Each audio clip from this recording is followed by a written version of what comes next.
From the center of the universe, Toronto, Ontario, Canada, this is the SDM Show with your host, Rob Cairns. The SDM Show focuses on business, life, productivity, digital marketing, WordPress, and more. Sit back, relax, grab your favorite drink, and enjoy the show. Here is Rob. Hey everybody, Rob Cairns here. I'm the founder, CEO, and chief creator of Amazing Ideas and Stunning Digital Marketing. In today's podcast, I sit down with my good friend Jan Koch, and we talk about what I call the marketing potpourri. So grab a drink, sit down, relax, and enjoy the podcast.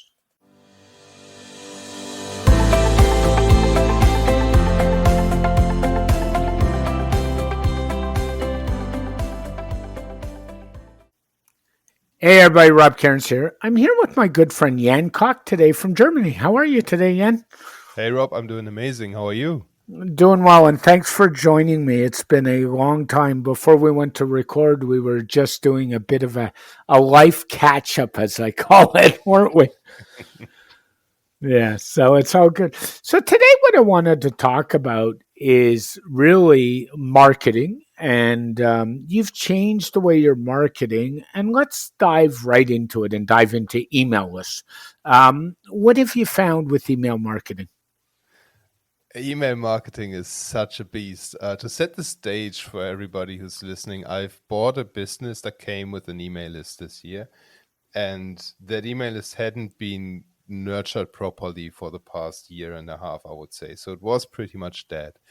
When I sent the first few newsletters introducing myself, explaining the business takeover, blah, blah, blah, I had 5% open rate. And I was like, I might as well scrap the entire list and start over. And I thought it can't be. It was at that time it was around 10,000 people on the list in total, and I had a 5% open rate, which was the most frustrating thing. I would much rather have 100 people with 50% open rate than 10,000 with 5%.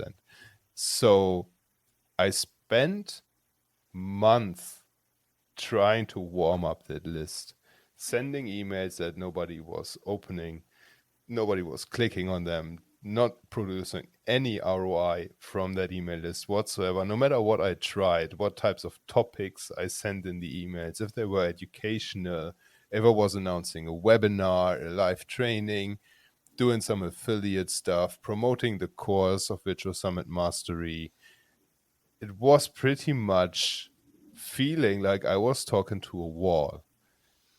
But over time, what I realized is there are so many different things to email marketing, all those technicalities, DKIM, SPF, blah, blah, blah, IP whitelisting, IP blacklisting. And at the time, I was using ActiveCampaign for the email list. And I was really hesitant to switching because I also had over 100 automations that came with the business. So when I found out that my emails were coming from an ActiveCampaign IP address that was blacklisted at the time on one of those blacklists, I was quite lost for what to do, to be honest, because obviously I'm not saying ActiveCampaign is a bad email provider. It is a extremely powerful platform. But for me, it wasn't working. That's what I'm saying. I'm not trying to shine a bad light on ActiveCampaign. For all what they do amazing. But for the account I had, it was sending through a blacklisted IP address. I reached out to their support, couldn't really get anywhere, to be honest. And I stuck with it, and I thought maybe they'll fix it eventually. And out of magic, I was expecting the open rates to increase. And of course, what doesn't happen when you are an entrepreneur and you just hold your breath and pray, obviously you don't get the results. So true. And I'll tell you, I've spent extensive work in ActiveCampaign. And one of the biggest issues I have with it is the interface is so 20 years ago, kind of. Yeah. I think they could do, it's a really good product, but, and I was doing a long-term contract for a organization that they actually had used MailChimp, they had used ConvertKit, and they managed to, believe it or not, get blacklisted off both those two platforms. So we all know being blacklisted, your IP is like the death of email marketers.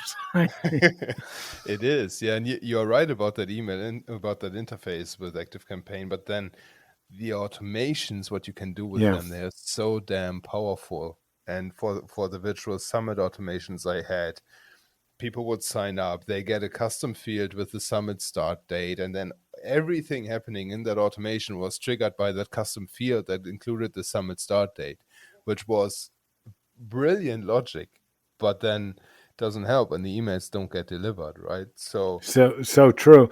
And I think honestly the only way to make ActiveCampaign a little more viable these days is to go get a product like Newsletter Glue. Shout out to Leslie Sim, the co-founder of Newsletter Glue, and do something like that and build it in a WordPress dashboard. That makes it a little easier than using that interface. But I agree with automations. I mean, you need to be automating your email list. Yeah, 100%. And we can talk about a little bit about email automations I use today. And then essentially what happened is I wasted a month in ActiveCampaign, and I should have pulled the plug way sooner. But eventually I moved over to ConvertKit. Big shout out to Nathan Barry and team. The team at ConvertKit handled the entire migration. They migrated all the automations, I think 700 plus tags, 10,000 people. And immediately the first newsletter I sent to the exact same list, but through ConvertKit instead of ActiveCampaign, had a 15% open rate. So 3x just by moving the provider. Yeah. And now I have switched back to my daily newsletter schedule rather than sending weekly for the past couple of weeks. It's in, let's say, almost daily newsletter. And I see open rates in specific segments with up to 45% open rate from 5%. So in the end, in hindsight, I'm really glad I didn't scrap the email list.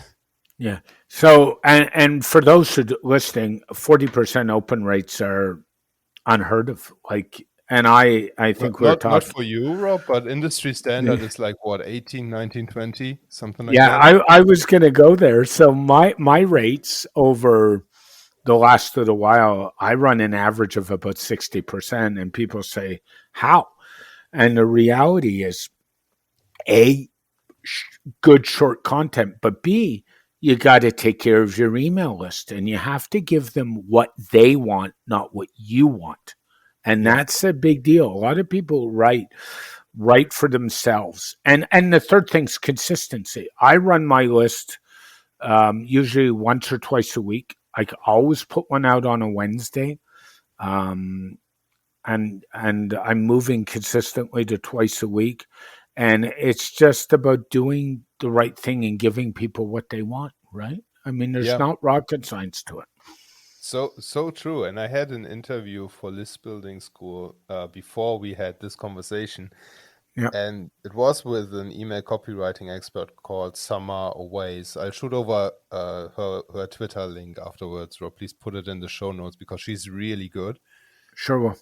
And what she said was really interesting in that we talked about how to structure emails so that you get an ROI from them, but so that you don't just pitch all the time in your emails, because you need to sell. That's cool. We all have a business. But the point of an email should be to have a conversation with your subscribers. It should be an opportunity, I think, for them to get to know you, to follow your journey, and to then decide whether they want to do business with you as a human rather than just focusing on business all the time. I think that this connection that you can build with somebody via email is really strong and really powerful.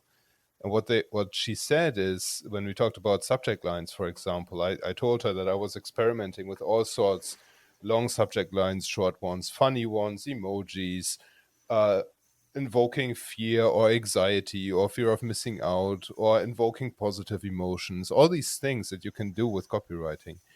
And she said, well, I simplify this. I just envision talking to my best friend, and I write the subject line in the way that I would send an email to my best friend.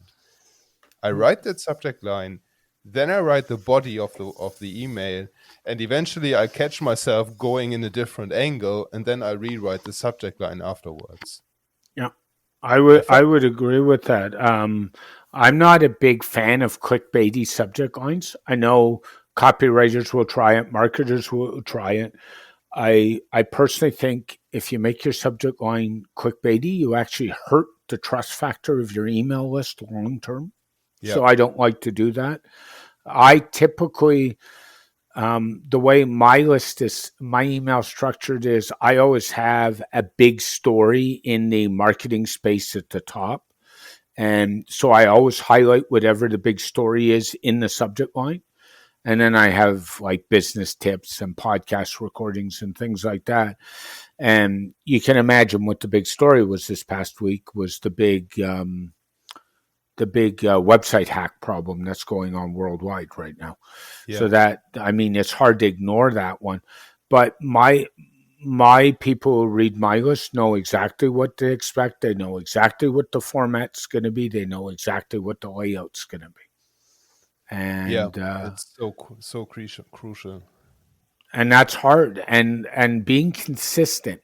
And I don't mean just the date you put it out, how you lay it out, how you put the format out. Because the reality of it all is, Jan, the information is everywhere. You can go to Google and find anything you want. It's the people, the way they write, and that you like, that you read and listen to, right? Yeah, 100%. And for me, I try to keep my newsletters very simple, so I don't have that fancy structure that you just outlined. But our audiences are different, so you have to be mindful of who you are sending that email to when you're working on the email strategy. But for me, it's just writing about something that I experienced in the last week. I try to batch create my emails. So 1 week I write all the emails for the next week and schedule them so that I'm consistent as possible. And then I just think about, what did I experience? What did I learn that my audience finds interesting? And then I share that. And what was not natural for me in the beginning was selling via email, selling in those personal stories. Mm-hmm. And Samar had a really good point in the interview we did, and that was, when you have a launch, I find this term interesting. She has a pre-PS that goes at the top of the email for those people who just want to go straight to the meat of the content you're putting out. And in that pre-PS, you would say something like, hey, I'm launching XYZ bootcamp or XYZ course. You can enroll here. This is what you get out of it. Costs $9.97, something like that.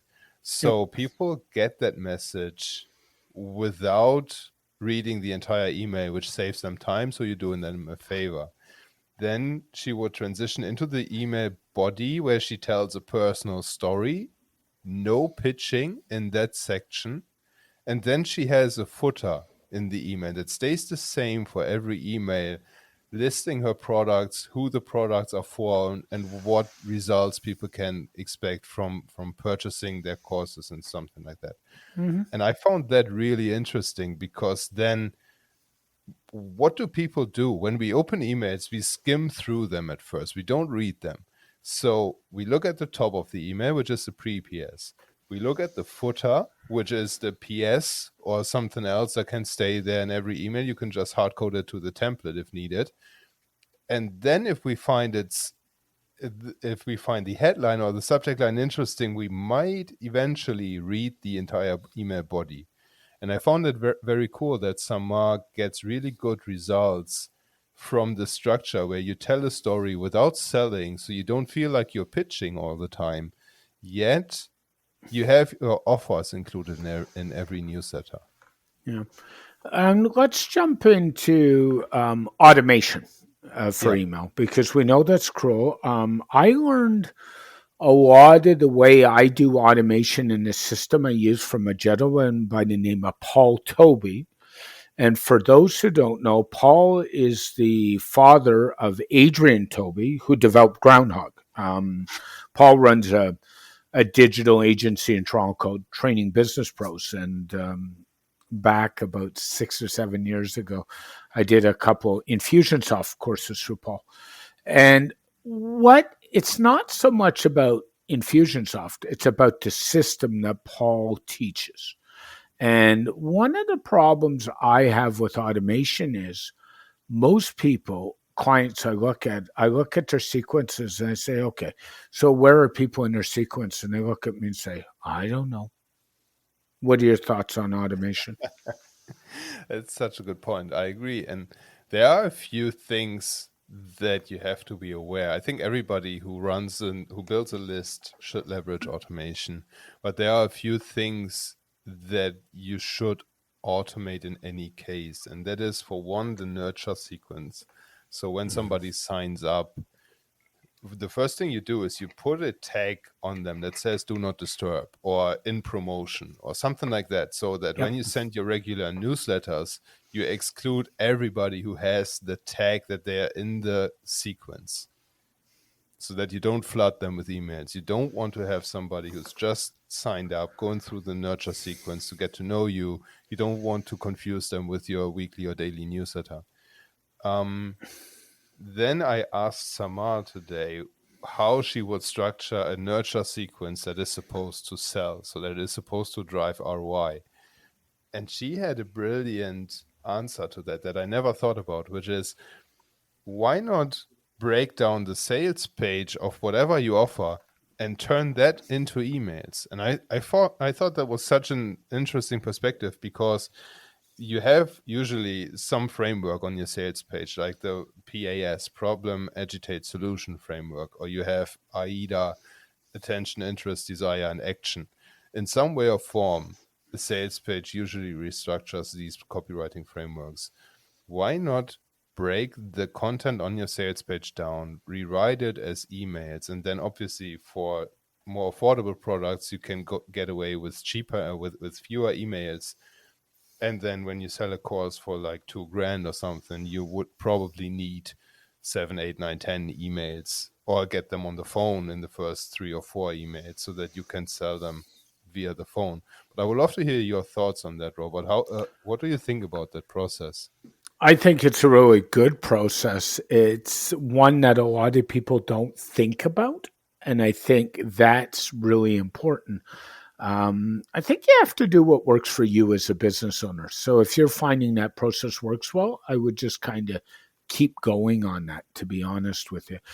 The other thing I would do in automation, and I'll give you an example. I've got a client who sells courses, and he sends out an email every day. So on day one, his people get one package. On day two, they get another package. On day 3, they get another. He sends out 5 emails for 5 days. And one of the things he likes to know is where people are in that sequence. So I'll give you an example. And the way we established that, it was a trick I learned from Paul a long time ago, is you put tags into place and then you remove them. So in day 1, there's a tag that says, I'm in week 1, day 1. I can tell you exactly where somebody is. So if I look at the client's executive dashboard, I can say, okay, you've got this many people at day 1 here, you got this many people here, you got this many people here. And to me, one of the most valuable things in email marketing is the tagging system, if it's used properly. Yeah. Yep, I 100% agree. That is a fantastic use case. I do something similar when I set up the summit automations. They get a tag for every day that they are at in the summit. Yep. And this is super important, because it lets you identify who you can already follow up with, the knowledge that they already have about your business and brand. And then you can have very pointed conversations. And another automation I think that is really often overlooked is what happens post-purchase. Yes. So everybody sells something via email. So why stop when somebody purchased from you? Why not nurture them afterwards? And if you're selling a course, for example, and I'm guilty of that, I need to build this automation. I have to have, or you should have, an automation that keeps people engaged in going through the course. Because the one thing that is for certain, is that 99 people who buy the course, myself included, they won't finish it. That's true. And then, That is absolutely true. So you use automation to say, hey, did you miss yesterday's course? Maybe you should go here. And in email marketing, then that's easy to do because you can set automation based on did they click on the link in the email. yeah, It's not undifficult at all. And I think post purchase we need to follow up because if they don't finish the course, then they're not seeing the value that they paid for, and frankly, they're less likely to buy from you again, in my opinion. yeah. Or they might even, if you don't give them a quick win in the first few days after signing up, they might even ask for a refund. Yeah, And then they just don't prioritize it. But what you could do with a follow-up sequence for a course specifically is you very likely have the schedule in your head, and that module 1 is for the first week, module 2 is for the second week. Maybe you even drip feed them the course contents instead of yeah, making it all available. 1 email per week. Here's what you should be working on. How did the last week go? Do you want to catch a call to work through what you've worked on or something like that? Keep them engaged, and then you can also upsell them on one-to-one mentoring or group mentoring or whatever you have in your business. I think it's an often overlooked opportunity to leverage email marketing. yeah. And the other place people don't leverage email marketing is we know in the web space, a lot of people, including me, have made a really good business on selling security care plans. Yeah. The problem with a lot of people, agencies that sell security care plans, it's out of sight, out of mind.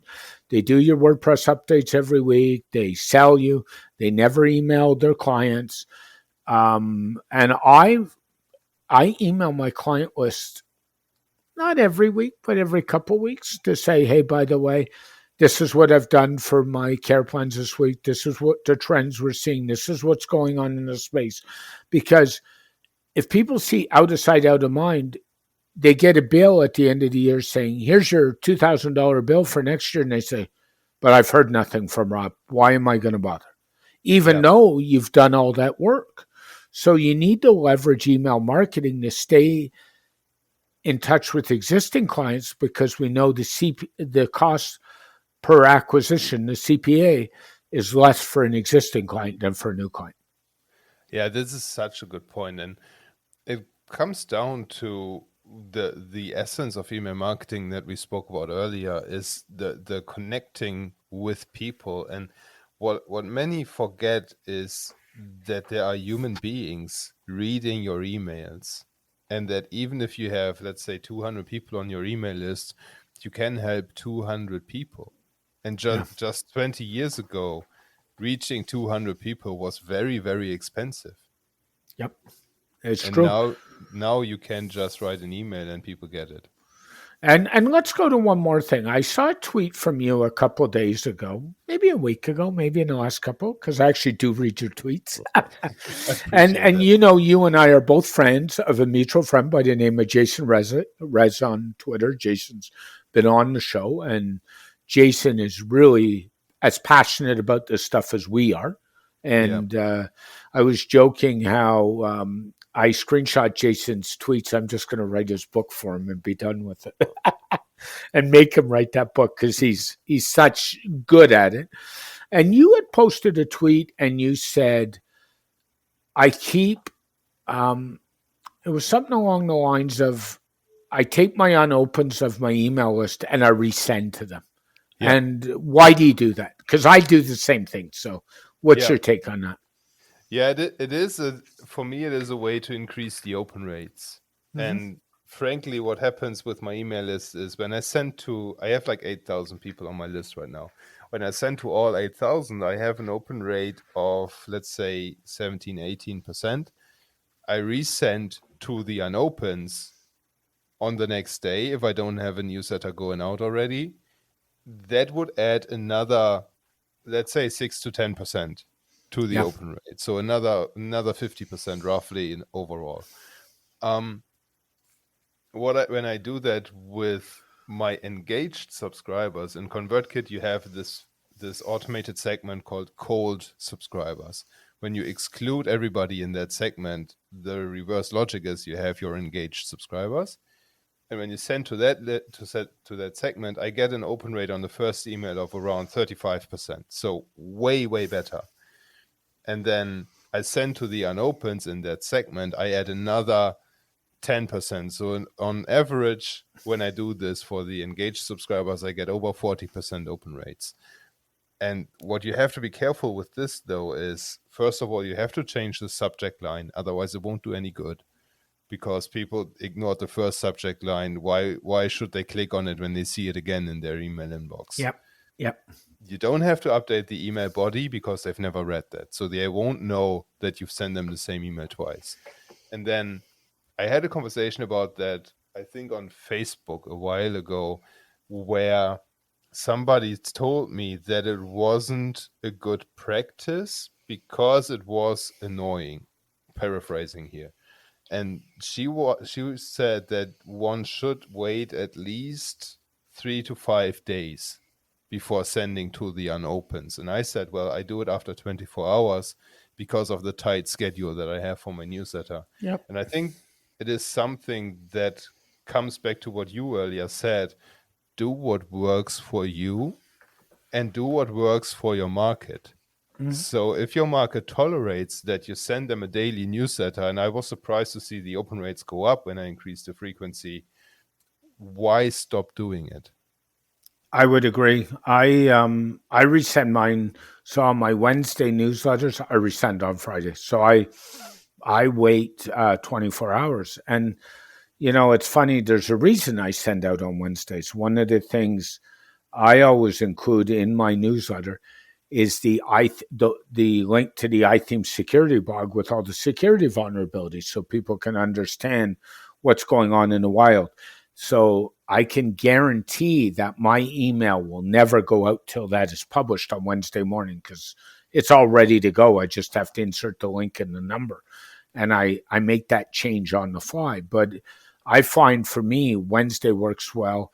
So I think somebody telling you need to wait 3 to 5 days, I think what you got to look at is, if you resend after a day or you resend after 2 days, are your unsubscribes going up? And mine actually don't go up. And frankly, if somebody wants to unsubscribe, let them, because they're probably not reading it anyway, and they're probably not going to buy anyway. So at the end of the day, it doesn't matter. That is such a good point. I'm glad you're bringing this up. I was obsessed with not having unsubscribes. Yeah. And then I had the exact same epiphany that you just laid down here. So you have to have the right people on your email list. It doesn't matter if you have 100,000, 200,000, or 500 on your email list, as long as those are the right people. And Samar had, coming back to that interview because it's still fresh, she had a really good example where she had 250 people on her email list, and she was pitching a copywriting boot camp, and she made 15 grand from a 250 person email list. Yep. And then she pitched the boot camp again later when she had 800 people on the list, and she made 60 grand. Yep. And what I'll tell people is, my email list is frankly the bulk of where my business comes from now. So, I'm running about 8,000. I pick up new clients every month. We all know the bulk of my business is security care plans, and we all know what security is doing in the wild right now. So I just keep educating people and keep helping them. And as I always say to people, if you want to know more, don't go to a fancy landing page, just hit reply. We need to get people out of the mode where they use email send addresses like do not reply at abc.com. And retail stores love to do that. But you know what that tells me? They don't want to hear from us. And that's exactly what you don't want. We want to hear from our subscribers. I want subscribers to send me a note and said, I like this, I didn't like this. I'd like you to talk about this. I want that. I don't want to hear silence. Your thoughts on that? 100% online with you. One caveat, though, is that you have to be careful that it stays manageable. I agree that we have conversations Yeah. on email, and I think we are both at a stage where we can somewhat comfortably handle that ourselves. However, I already have a VA full time that sorts through the emails and cleans up everything that I don't need to respond to or that I don't need to know about. She's in the Philippines, so she's a few hours ahead of me, and I wake up to an email inbox that's down from, let's say, 200 to 50 emails. That, Yeah. that is a luxury that I decided to invest in. It's a good luxury. I have a VA too to manage exactly that. Yeah, it's a game changer. And the other way to manage your email box, if you're using either a Gmail account or Google Workspaces, is to set up rules to manage your box. So you haven't seen mine in a while, but believe it or not, I have a convoluted set of rules that's got 222 rules in there, and it spends I'm its not time. surprised by that by any bit. It spends its time managing my inbox, and the problem is, in the spaces you and I are in, we all subscribe to too much stuff, so it kind of moves everything around for me and makes my VA's job a little bit on the easy side. So, yeah. Yeah. Yeah. That is important. And I think that it's also important when you encourage these conversations with subscribers, you have to be comfortable with that idea that you are opening yourself up as a person to some degree, especially if you're selling courses. People want to know the person behind the course. And my best performing email by far was a story. I won't get into this topic because we're all sick of it. It's a story about the virus that's going on. Yep. And I held that back for 6 months because there is so much noise and negativity and clutter and what have you. And I wasn't really sure if I should send that email because it didn't fit like a real call to action for my business, frankly. But I thought it is so important to me that I eventually set the time aside to write that email. It took me like an hour. Usually I crank out an email in 15 minutes. It took me an hour to write that email so that I had a good spin on it. It was the best performing email. I had the most conversations with people after that email, and I had good conversations, not like you are wrong, I am right, and bashing against each other, but really open conversations. And I think that is what you have to be comfortable with, but then also you need a system to follow up with people and to document the feedback that you receive so that you can pick it up in marketing, or that you can study it to improve your messaging, and that it's not just not just wasted potential that is at some point just buried below other emails. No, I agree. And one of the things you said that's the key to this is follow up. The reason most online businesses don't do well is they don't do follow up. And marketing email automation would help you do that in a big way. And people don't realize that's a big issue. So let's move on to Twitter. You've been spending a lot of time on Twitter lately. Yeah. I read a tweet, I guess it's got to be 4 or 5 months ago, that said you were re-energized with Twitter, right? And Yeah. I feel the same, by the way. How's that working out for you, and why did you go there? Twitter is becoming my favorite platform. Yeah, And the reason is that I am managing to find and follow people that share very good information. And I have conversations on Twitter that level or that rival the quality that I had on Facebook before. Facebook is becoming saturated, is, for me at least, it's becoming a pitch fest, and I just go there for specific Facebook groups that I run or that yeah, I'm a part of. With Twitter, it is a fantastic platform to build new relationships. And originally, Dennis Yu got me into Twitter, and he had this very good process that I started, but at some point I fell off the wagon, where you record short videos, 10, 15 seconds, sharing one lesson. You post them onto TikTok. They go into Instagram and Facebook stories directly with TikTok, and then you can repost those videos with the TikTok branding which ideally is the same handle as your Twitter handle. You post that on Twitter, and boom, you have 15 seconds video distributed to 4 platforms within like 2 minutes. Brilliant. So and video's kind of the way to go right now too, as well. I mean, people underestimate the power of video or even audio or podcast. They still do. But for me, I've stopped doing those videos recently because I am so much on video these days because we are recording this on December 16th and I'm wrapping up for Christmas. I'm on calls 24/7 currently, what it feels like. So I'm sick of being in front of a camera. I understand that. I made a decision. It's funny, about 3 years ago now, last month, and do you know I haven't written one long form blog post for my own site in 3 years. It's all video and podcasts now. It's all video and podcasts. So you got to do what works for you. I think a lot of people don't understand that the best way to manage Twitter is Twitter lists. And I think that's so key. Thoughts on that?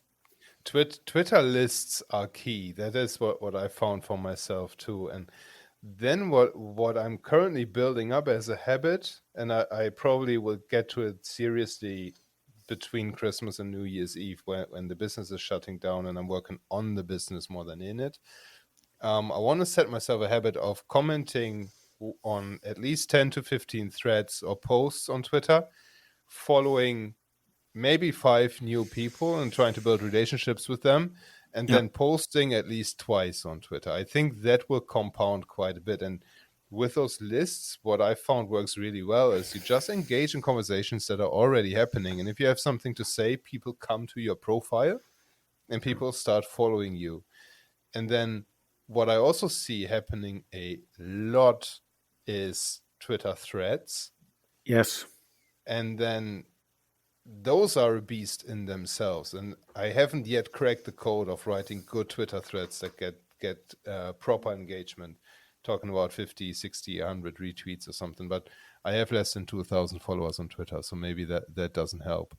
It takes time to build that. And, you know, it's funny. I always laugh when people say you had to buy followers, because I think the last I looked, I'm just shy of 17,000. And I said, no, you just have to have conversations. And they don't all have to be serious conversations. Like, some of those conversations are really fun conversations. And I kind of go that way. What tool do you use to manage Twitter or your Twitter posts? Mostly the Twitter website. Okay. Not so much. I tried TweetDeck last week, Yeah. but TweetDeck was very frustrating in that the first thing that happened was a message from somebody who wasn't following me, so it came up for some reason as a message request rather than a message, and TweetDeck didn't show it was a request, and it just showed an error in loading the message, and I had to go back to the Twitter website. I'm mostly using the main website and the main app. Yeah. And I've came across an app called ThreadReader app, and I've shared this with you on Twitter just now. And it is a brilliant tool to turn a thread into a website, into a single page website without all the ads and stuff like that, so that you can properly read it. Oh, that's really cool. I use a couple things. I prefer on my mobile phone the Twitter native app. It works really well. I often use the website. I have it open now. And I'll use TweetDeck typically if I'm looking at lists. I find it can be a little easier sometimes. But really, the problem with all these third-party apps like Hootsuite and stuff is they're not allowed to share the Twitter API for DMs anymore. So the only way to get DMs in an app is the TweetDeck app, which Twitter owns, or the main Twitter website. You're not getting DMs through a third-party app anymore. So that becomes a bit of an issue. Useless. Yeah, it renders it useless as far as I'm concerned. So let's move on. And the other place you've been spending a lot of time is LinkedIn lately. And you've got a new LinkedIn strategy. How is that working out? Because we all know the problem with LinkedIn, and I've been spending more time there. We're talking before because I'm now the co-admin with Courtney Robertson of the new WordPress product community on LinkedIn. So I've actually ramped up my LinkedIn game. Um, the big concern about LinkedIn is it can be spammy. So, do you have any thoughts on LinkedIn and where people should go? Yeah, LinkedIn for me has become a powerhouse, and I've built quite a bit of my business through Sales Navigator, which is the premium platform Yep. for LinkedIn.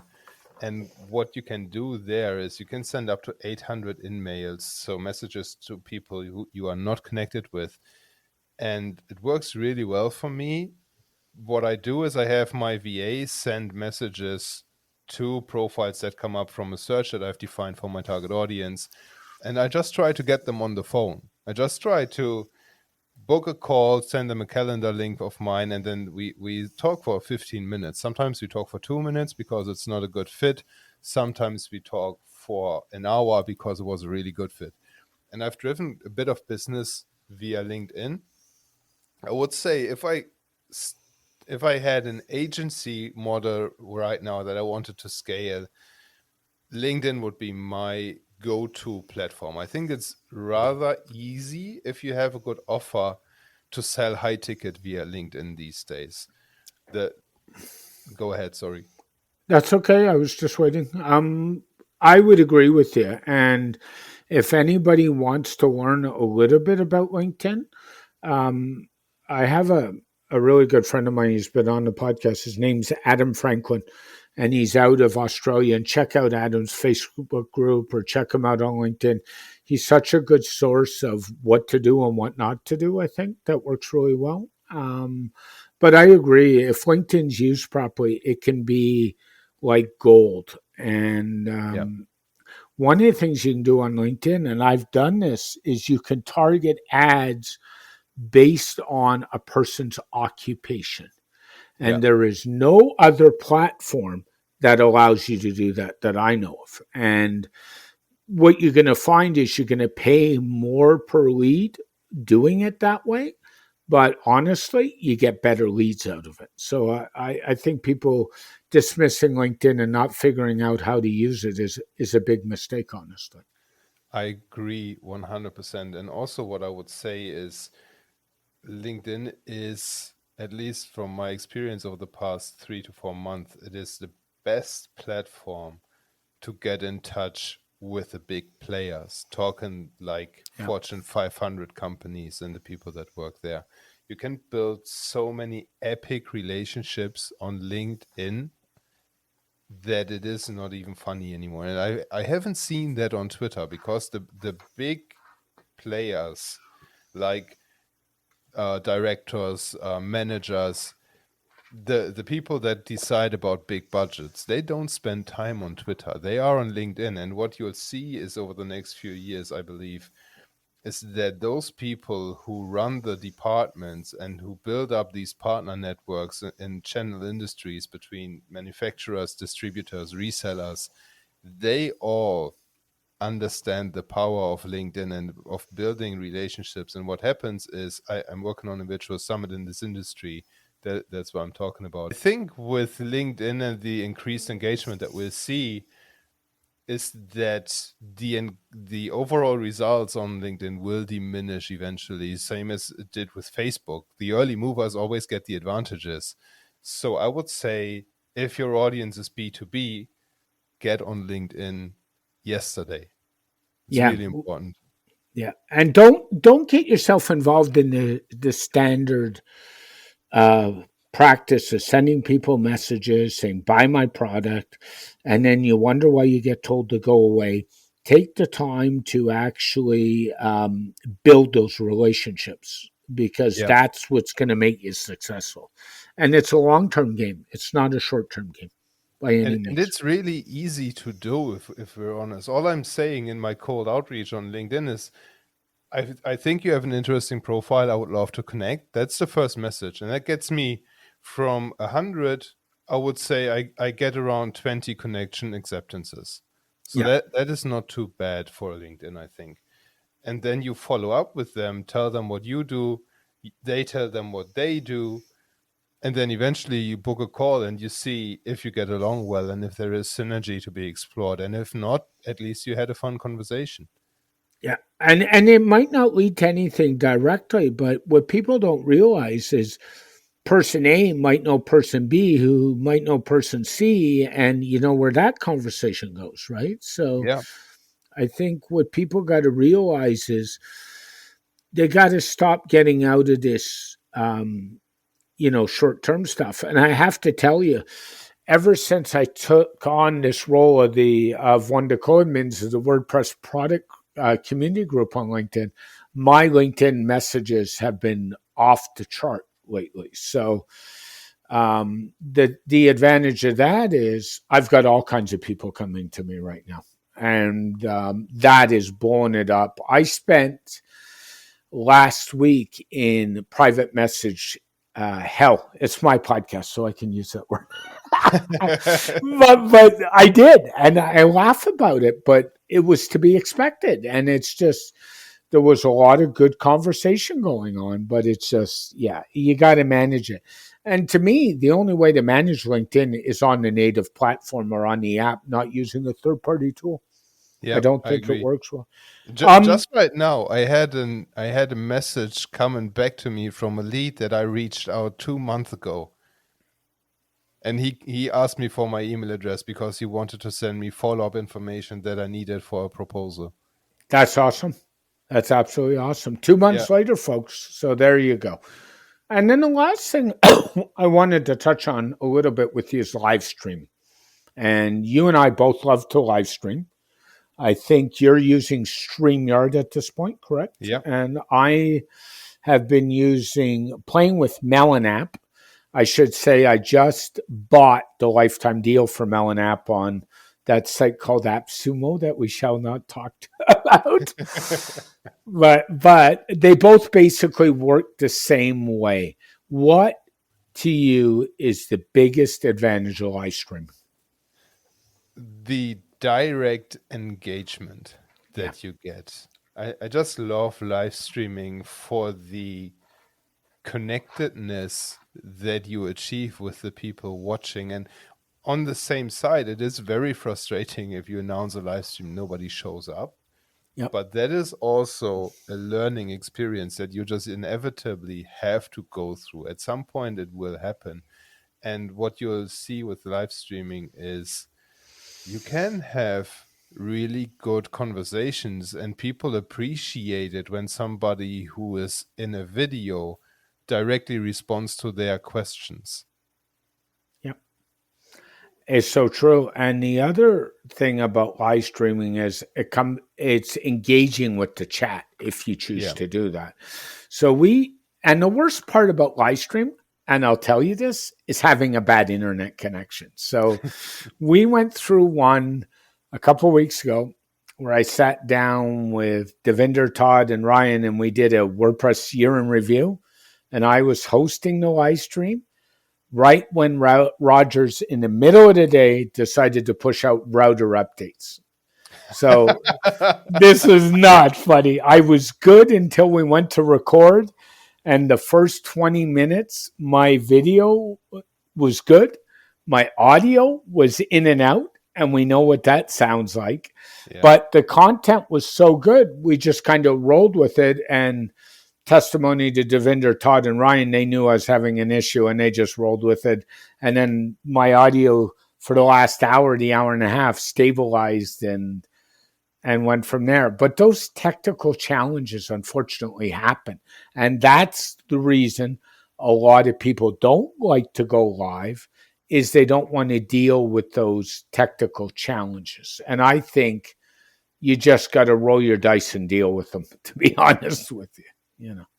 Yeah, so true. And I think when people say that they don't want to deal with the tech, it is their comfort zone speaking, to be honest. Yep. I don't want to seem rude or harsh, but to me, there is no excuse. If you want to do a live stream, if you know it would be good for your business or a brand to do a live stream, and you say that I don't know how to handle it, it's just saying I am afraid of being live in front of a camera with people watching me and potentially seeing me screw up, which is totally fine.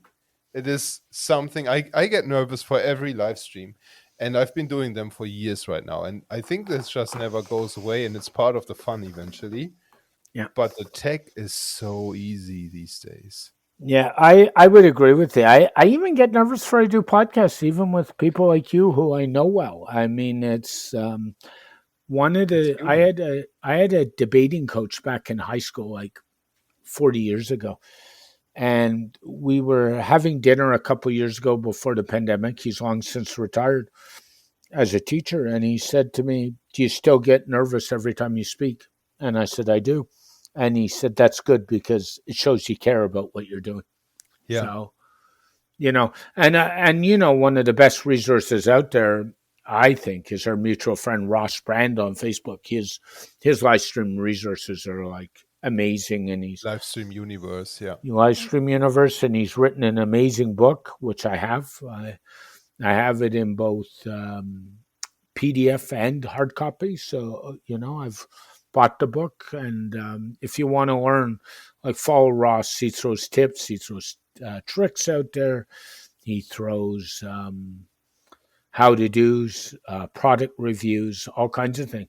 The biggest thing with live streaming, and it's one of the things people don't get, they all concentrate on the video, the lighting, and spend some time on your audio, folks. Audio matters more than people think.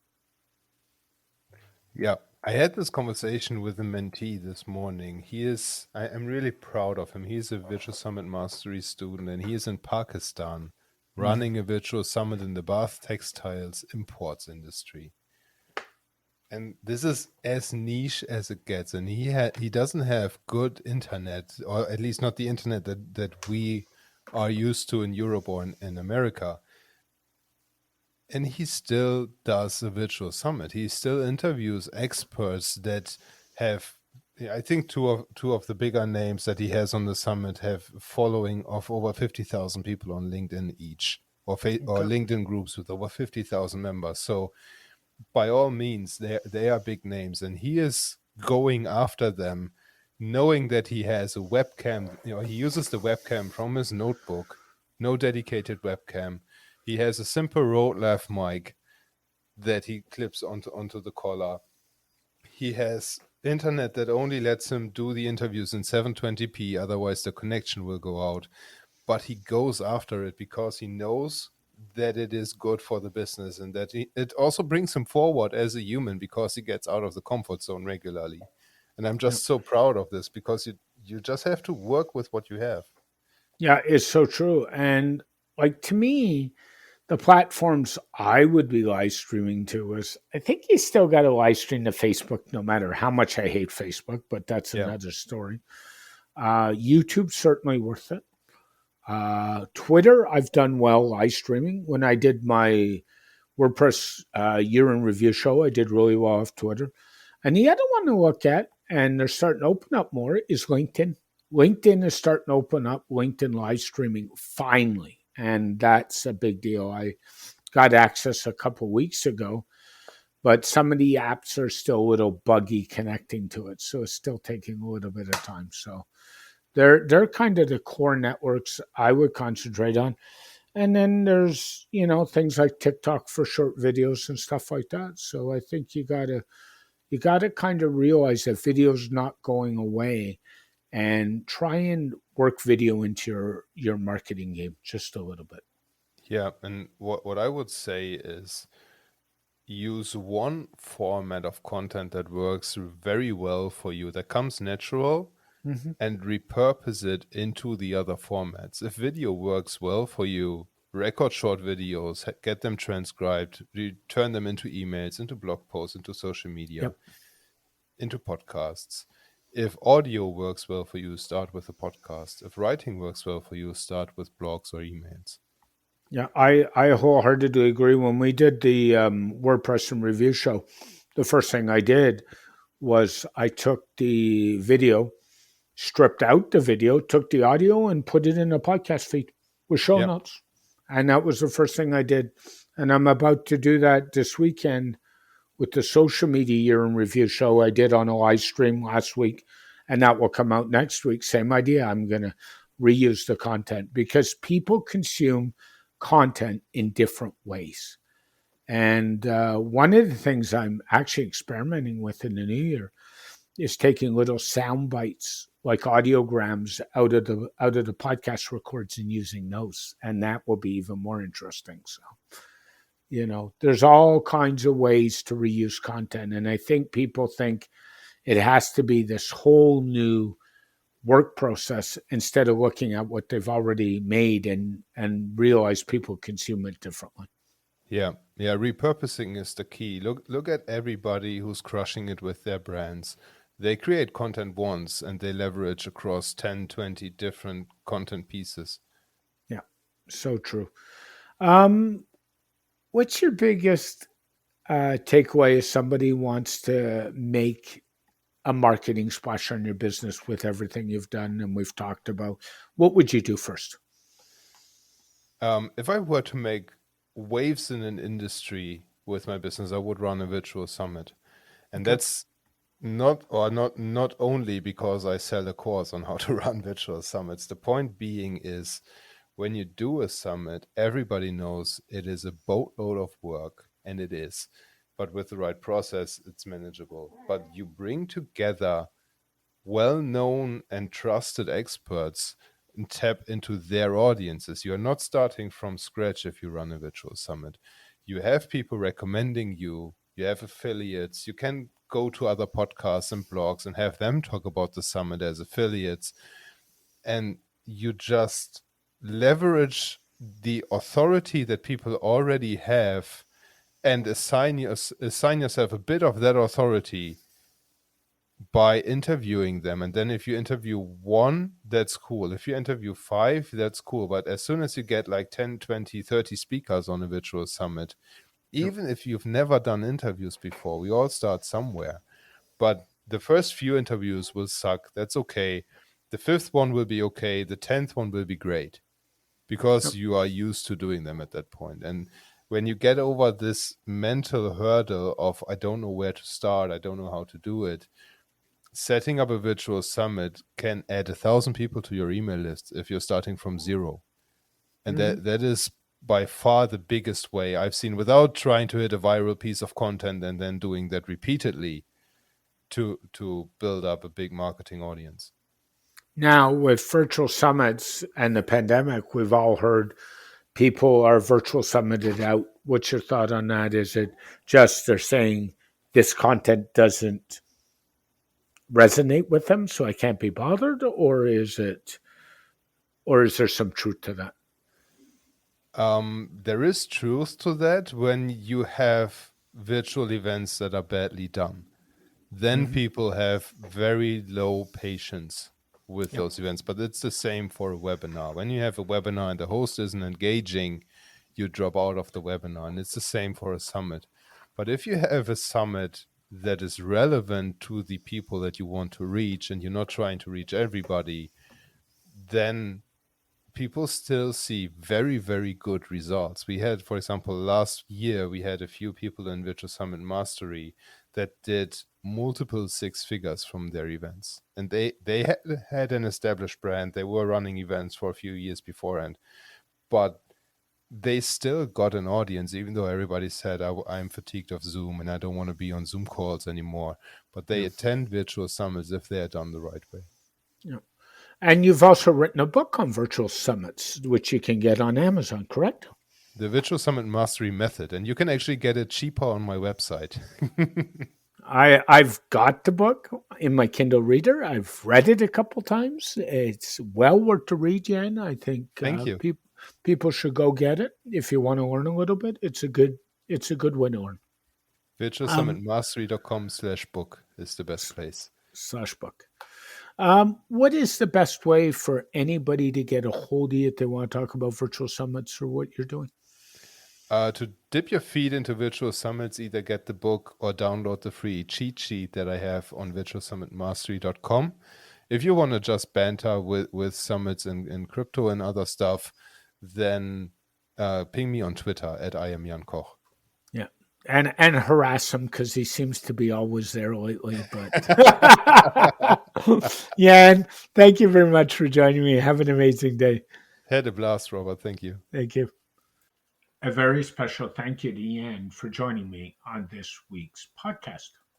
Thank you for listening to this edition of the SDM Show.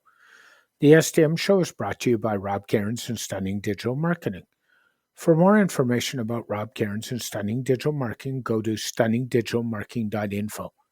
From here, you can connect to us on social media, go to our website, and even go to the podcast to subscribe. This podcast is dedicated to my late father, Bruce Cairns. Dad, I miss you very much. Keep your feet on the ground. Keep reaching for the stars. Make your business succeed.